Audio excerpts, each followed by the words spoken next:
Amazing changes have happened in options for treatment for metastatic disease compared to from when I was in training, 20 years ago to 10 years ago to now. Chemotherapy is pretty coarse because you're killing cancer cells, but you're also killing some normal cells that rapidly divide, like hair or the stomach lining or nails. The age of targeted therapies is really about understanding what pathways make a cancer cell proliferate more than a normal cell, and medications that have been developed to target those specific pathways is absolutely incredible. So if you have a breast cancer cell, there's 3 possible receptors, which are kind of like baseball mitts that sit on the surface of the cell.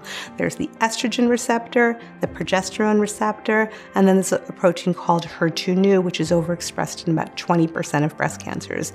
And you can have some of those receptors in combination, none of the receptors. So having any of the receptors is a good thing. Think of it as the receptor being a target, and we have targeted weapons specific to those receptors.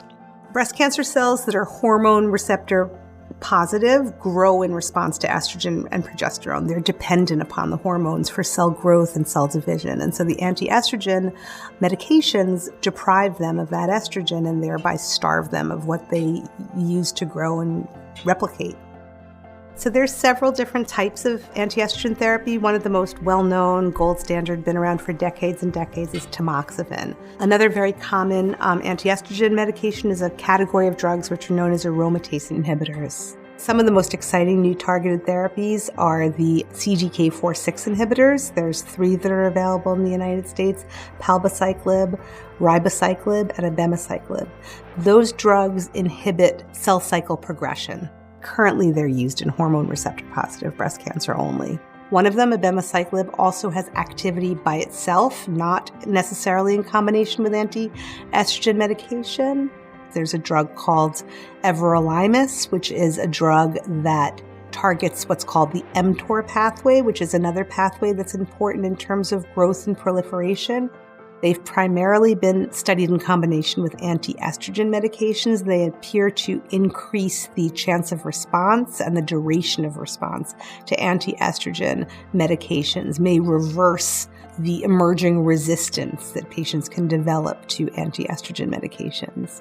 For HER2-positive breast cancer, there are incredibly effective drugs that are targeted to that receptor. So there's trastuzumab and pertuzumab, which are the antibodies to that protein, very targeted. And there's a couple of new medications that are effective for metastatic HER2-positive breast cancer. One is a new category of drugs, which is called TDM1. It's a very interesting design of a drug because it takes a very potent chemotherapy, but it attaches it to the Herceptin molecule, so it makes the chemo also very targeted and spares more normal tissue. Triple-negative breast cancer, the mainstay of treatment is chemotherapy because we don't have the targeted therapies to different receptors.